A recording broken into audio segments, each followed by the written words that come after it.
Yes, dear students, our next topic is theory of supply.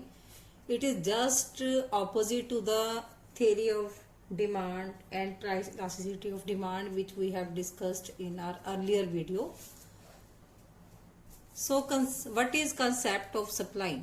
Supply market में कौन देता है? प्रोड्यूसर.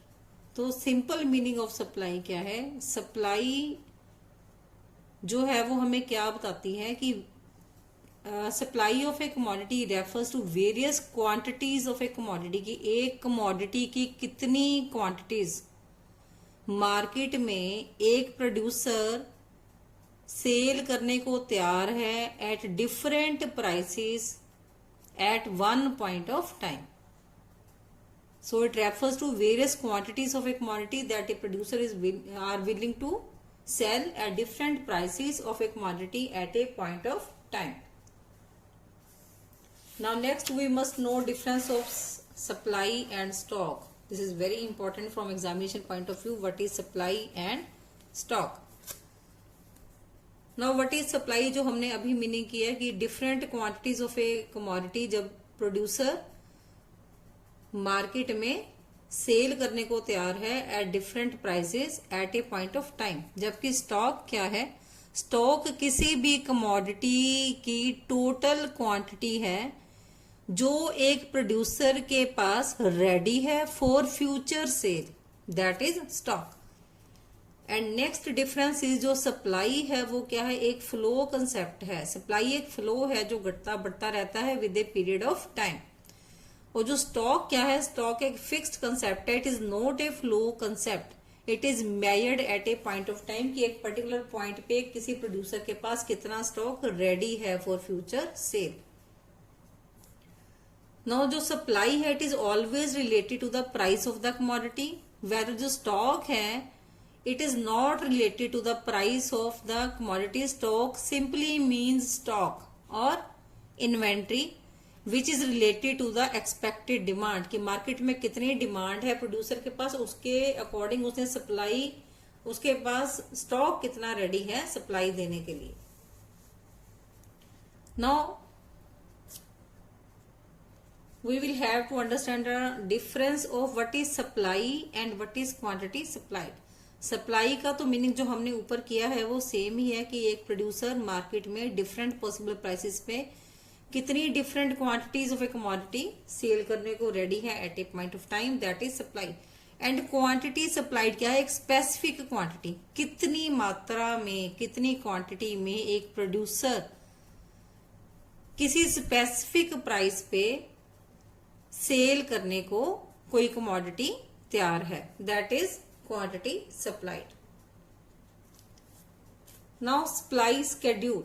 सप्लाई स्केड्यूल जैसे डिमांड स्केड्यूल हमने किया था उसमें इंडिविजुअल डिमांड स्केड्यूल था और मार्केट डिमांड स्केड्यूल था. इसमें इंडिविजुअल सप्लाई स्केड्यूल है और मार्केट सप्लाई स्केड्यूल है. अब इंडिविजुअल सप्लाई स्केड्यूल हमें क्या बताता है? ये वो सप्लाई स्केड्यूल हमें बताता है, वो टेबल बताता है हमें जिसमें एक इंडिविजुअल प्रोड्यूसर कितनी डिफरेंट क्वांटिटीज डिफरेंट प्राइसेस में सेल करने को रेडी है. That is said to be individual supply schedule. अब यहां पर एक बात हमने नोटिस करनी है कि इंडिविजुअल सप्लाई स्केड्यूल का टेबल और लॉ ऑफ सप्लाई का टेबल हम सेम ही करेंगे. हमें अलग अलग टेबल दोनों के लिए प्रिपेयर करने की जरूरत नहीं है. अब इंडिविजुअल सप्लाई स्केड्यूल हमें बता रहा है list of price, different prices and different quantities of a commodity which a producer is ready to sell at a different prices at same point of time. तो प्राइस ऑफ एक्स का table दिया हुआ है कि अगर price 5 है commodity x की तो क्वांटिटी कितनी प्रोड्यूसर देने को तैयार है उसमें 0 मीन्स 5 रुपीज पे प्रोड्यूसर सेल करने को रेडी नहीं है. That's why 0 quantity. और अगर प्राइस इंक्रीज हो रहा है 10 तो उसने क्वांटिटी जो है वो भी इंक्रीज कर दी, वो 10 units of a commodity sell करने को रेडी है. देन अगर 15 प्राइस और बढ़ गया, इधर से सप्लाई उसने और बढ़ा दी 20. 15 से 20 प्राइस हुआ तो 20 से 30 जो है क्वांटिटी प्रोड्यूसर सेल करने को तैयार है। अब एक चीज हम इसमें देख रहे हैं कि प्राइस और क्वांटिटी में डायरेक्ट रिलेशन है। तो जो लॉ ऑफ सप्लाई है वो हमें यही बताता है कि other things remaining constant, this is the definition of the law of supply, that with the other things remaining constant quantity supplied by a producer increases with the increase in price and it falls with the fall in price. की कम price पे producer कम quantity sell करने को ready है और ज्यादा price पे producer ज्यादा quantity sell करने को रेडी है। तो इंडिविजुअल सप्लाई स्केड्यूल और लॉ ऑफ सप्लाई का सेम टेबल है और सेम ही डायग्राम होगा इसका। इंडिविजुअल सप्लाई स्केड्यूल का डायग्राम भी हम इसके साथ ही डिस्कस कर लेते हैं, जिसको हम इंडिविजुअल सप्लाई कर्व कहते हैं। सेम टेबल का ग्राफिक प्रेजेंटेशन जो है of the supply and price, ये हम देख रहे हैं इस डायग्राम में। एक्स एक्सिस पे क्वांटिटी मार्क की है और वाई एक्सिस पे प्राइसेस लिए हैं।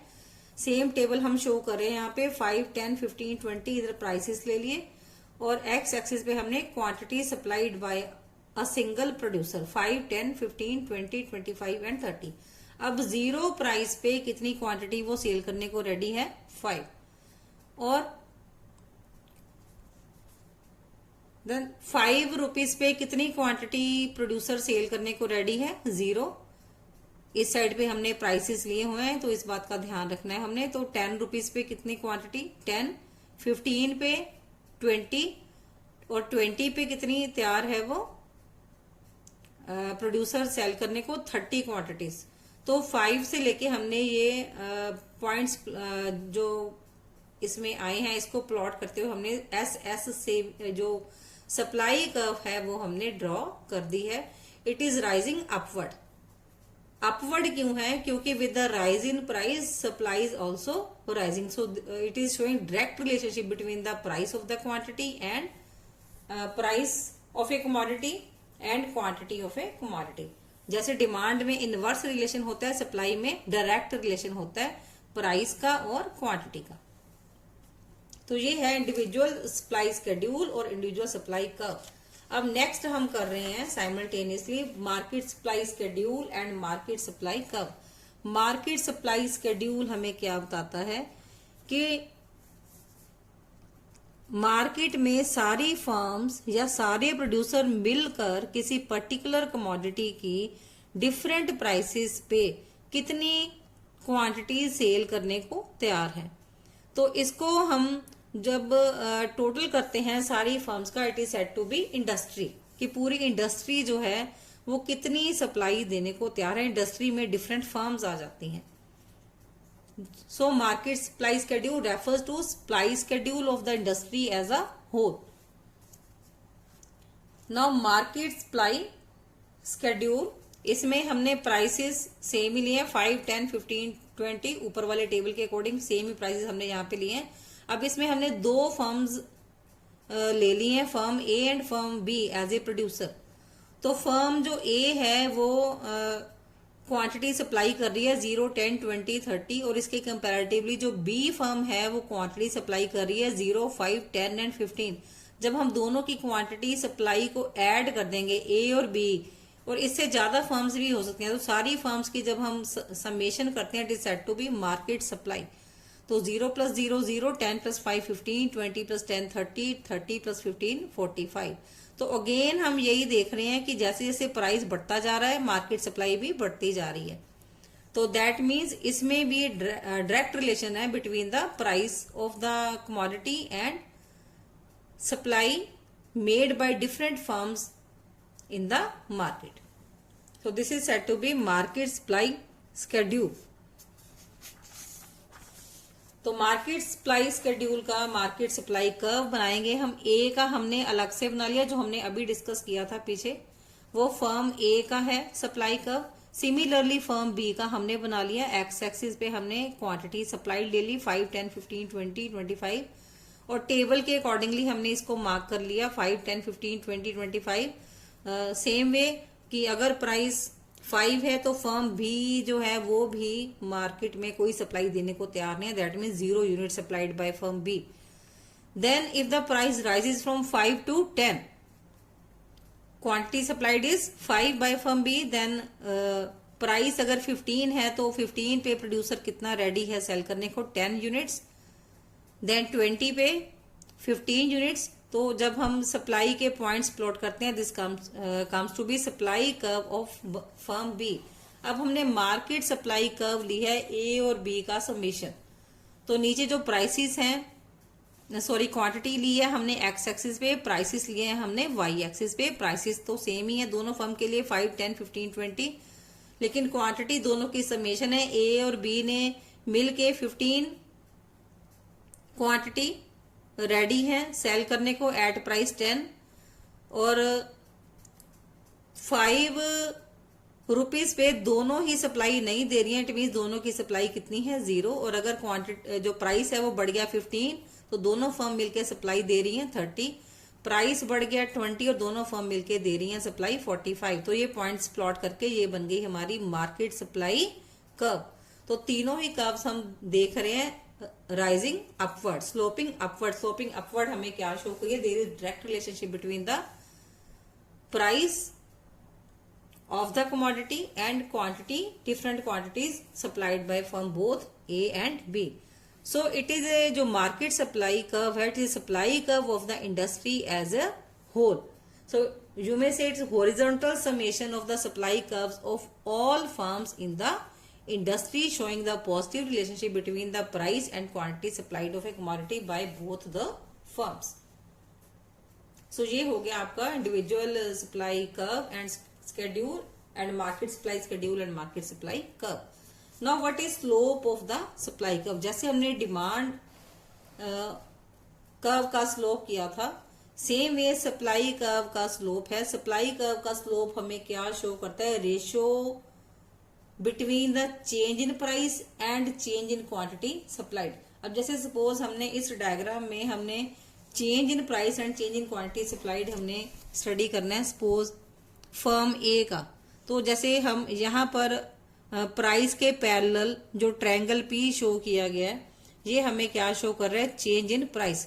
और क्वांटिटी के पैरेलल हम क्वांटिटी का जो चेंज है वो शो कर रहे हैं। तो 15 से 20 गया था प्राइस, तो delta P that means change in price is 5। और जो डेल्टा क्यू है, जो क्वांटिटी है वो कितनी बड़ी है, प्राइस बढ़ने से 20 से कितनी होगी 30। तो कितना चेंज आ गया 20 से 30 में, 10 यूनिट्स का।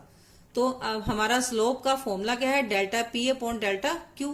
तो it will be 5 upon 10, that means 1 upon 2, ratio will be 1:2। This is the slope of the supply curve. So जो स्लोप, ये जो सप्लाई कर्व है, इट इज स्ट्रेट लाइन और you may say it is a constant. So slope of a जो straight line है, slope curve is constant, which shows the linear relationship or direct relationship between the price of the commodity and quantity supplied by the producer. Now there are different factors determining the supply. सबसे पहला factor है इसका own price of the commodity, कि commodity का जो अपना price है वो फर्स्ट और फॉरमोस्ट फैक्टर है to affect the supply. That means there is direct relationship between the price of the commodity and quantity supplied by the producer. Higher the price, higher will be the quantity, and lower the price and lower will be the quantity. Then price of the related goods. अब जो supply है किसी good की, उसकी related goods पे भी, related goods की price के ऊपर डिपेंड करती है from producer point of view. Related goods में क्या आ जाते हैं, सब्स्टिट्यूट्स। फॉर एग्जाम्पल अगेन यहाँ पर सब्स्टिट्यूट्स की एग्जाम्पल हम ले रहे हैं टी एंड कॉफी, लेकिन यहाँ पे हमने प्रोड्यूसर पॉइंट ऑफ व्यू से सोचना है बात को। सो अगर कॉफी का प्राइस मार्केट में बढ़ जाता है तो प्रोड्यूसर किसको सेल करेगा ज्यादा, वो कॉफी को सेल करेगा, ना कि टी को सेल करेगा। वो टी को कभी भी कम प्राइस पे बेचने को तैयार नहीं होगा due to law of supply. तो रिलेटेड गुड्स के ऊपर भी, रिलेटेड गुड्स की प्राइस के का भी इफेक्ट पड़ता है प्रोड्यूसर को, कि अगर कॉफी महंगी हो गई है कॉफी, तो कॉफी को वो ज्यादा सेल करेगा एट हायर प्राइस पे, और अगर टी सस्ती हो गई है तो वो टी को कम सेल करेगा उस प्राइस पे। Then number of firms in the industry, अगर इंडस्ट्री में नंबर, इंडस्ट्री क्या है, it is summation of firms. तो अगर मार्केट में फर्म्स हैं, नंबर ऑफ फर्म्स किसी पर्टिकुलर कमोडिटी की बढ़ गई है, तो नेचुरली जितनी फर्म्स बढ़ेंगी किसी एक प्रोडक्ट को सेल करने के लिए, उतनी ही मार्केट में क्या बढ़ेगी, supply. Higher the number of firms, higher will be the quantity of the commodity supplied by the producers of different firms. Then goal of the firm. अब अगर तो फर्म का जो गोल है, जो मेन एम है, प्रॉफिट को maximise करना है, तो प्रोड्यूसर कैसे रिएक्ट करेगा उस केस में, जो सप्लायर है वो कैसे रिएक्ट करेगा, वो हायर क्वांटिटी सप्लाई करेगा एट हायर प्राइस, ताकि उसको ज्यादा से ज्यादा प्रॉफिट अर्न हो। और ऑन द अदर हैंड, अगर फर्म का गोल ये है कि उसने अपनी सेल्स प्रमोट करनी है, सेल्स बढ़ानी है, तो इस केस में वो मोर क्वांटिटी सप्लाई करेगा even at the same price, की कांस्टेंट प्राइस पे भी प्रोड्यूसर ज्यादा क्वांटिटी सेल करेगा, सप्लाई करेगा, क्योंकि उसने अपनी जो सेल है उसको इंक्रीज करना है। Then price of the factors of production. अब जो किसी कमोडिटी की सप्लाई है वो फैक्टर्स ऑफ प्रोडक्शन की प्राइस से भी इफेक्ट होती है, कि अगर फैक्टर प्राइस डिक्रीज होते हैं, फैक्टर प्राइस सपोज जैसे लेबर है, लेबर का जो रेट है वो डिक्रीज हो जाता है, प्रोड्यूसर को लेबर सस्ती मिलती है, तो उसकी जो कॉस्ट ऑफ प्रोडक्शन है वो रिड्यूस हो जाती है। नेचुरली है उसको जो प्रोडक्ट बनाना सस्ता पड़ रहा है, तो वो ज्यादा कमोडिटी सप्लाई करेगा एट एग्जिस्टिंग प्राइस। और इसके ऑपोजिटली अगर प्रोड्यूसर को लेबर महंगी पड़ रही है या रॉ मटेरियल की कॉस्ट ज्यादा पड़ रही है, तो उस केस में कॉस्ट ऑफ प्रोडक्शन जो है उसकी इंक्रीज हो जाएगी, उसकी लागत जो उसको बनाने की बढ़ जाएगी, तो वो लेस कमोडिटी सप्लाई करेगा इस प्राइस पे। Next is state of technology. अब अगर टेक्नोलॉजी में इंप्रूवमेंट आ जाती है तो उससे क्या होगा, प्रोड्यूसर की जो कॉस्ट ऑफ प्रोडक्शन है वो उसको कम पड़ेगी किसी प्रोडक्ट को बनाने के लिए। तो उससे क्या होगा, अगर उसको प्रोडक्ट सस्ता पड़ेगा बनाना, तो वो ज्यादा मार्केट में सप्लाई देगा at its existing price. Then expected future price. अगर कोई प्रोड्यूसर ये एक्सपेक्ट करता है कि आने वाले फ्यूचर में उसके प्रोडक्ट की प्राइस राइज होने वाली है, तो वो प्रेजेंट टाइम में अपने प्रोडक्ट की सप्लाई को रिड्यूस कर देगा और फ्यूचर में उसकी सप्लाई को रिलीज करेगा, और उसके ऑपोजिट अगर प्राइस फॉल करती है तो वो प्रेजेंट सप्लाई को इंक्रीज करेगा। Then government policy. अगर गवर्नमेंट की टैक्सेशन और सब्सिडी पॉलिसी जो है, अगर गवर्नमेंट इंक्रीज कर देती है टैक्सेस को प्रोड्यूसर के ऊपर, तो प्रोड्यूसर को जो प्रोडक्ट बनाना महंगा पड़ेगा, तो वो जो सप्लाई है मार्केट में कम देगा। इसके ऑपोजिटली अगर टैक्सेस गवर्नमेंट कम लगाती है तो प्रोड्यूसर जो है वो ज्यादा सप्लाई देगा, क्योंकि उसको प्रोडक्ट बनाना सस्ता पड़ रही है। Then assumptions of the law of supply. हम इंडिविजुअल सप्लाई का आपके साथ हम डिस्कस कर चुके हैं। एजम्पशंस क्या है इसकी लॉ ऑफ सप्लाई की, कि प्राइस में फैक्टर्स ऑफ प्रोडक्शन के प्राइस में चेंज नहीं होगा, टेक्निक ऑफ प्रोडक्शन में कोई चेंज नहीं होगा, इट विल रिमेन कांस्टेंट, क्योंकि लॉ ऑफ सप्लाई की डेफिनेशन क्या है, other things remaining constant, quantity supplied increases with the increase in the own price of the quantity only.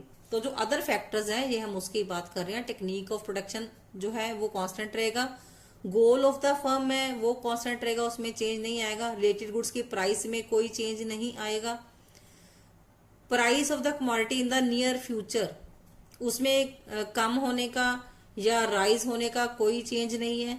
Government की जो पॉलिसी है रिगार्डिंग टैक्सेशन पॉलिसी है या subsidy की पॉलिसी है उसमें कोई चेंज नहीं आएगा, तो ही लॉ ऑफ सप्लाई जो है वो अप्लाई होगा। अब कुछ हमारे पास एक्सेप्शंस भी हैं लॉ ऑफ सप्लाई की। उसमें आता है कि एग्रीकल्चरल आउटपुट क्योंकि जो एग्रीकल्चर है वो नेचुरल फैक्टर्स के द्वारा इफेक्ट होती है, तो इसके ऊपर जो प्राइस है उसका इफेक्ट इतना नहीं होता जितना नेचुरल फैक्टर्स का होता है। सो ड्यू टू अगर नेचुरल क्लैमिटीज जो है वो अगर फेवरेबल नहीं है एग्रीकल्चर के लिए, तो जो वीट की प्रोडक्शन है वो फॉल करेगी, जिससे जो सप्लाई है वो किसी भी कीमत पे इंक्रीज नहीं हो सकती, चाहे जितना मर्जी प्राइस मार्केट में अवेलेबल हो। Then goods of social distinction जैसे डायमंड एक्सेट्रा है, तो वो तो वैसे ही लिमिटेड अवेलेबल है मार्केट में, तो सप्लाई इसकी जो है वो लिमिटेड ही रहती है, चाहे इसका प्राइस जितना मर्जी बढ़ जाए। देन पेरिशेबल गुड्स के केस में जो गुड्स जल्दी खराब हो जाती हैं, इस केस में सेलर्स लो प्राइस में भी अपनी सप्लाई को सेल करने को रेडी हो जाता है। So next part we will continue in next video.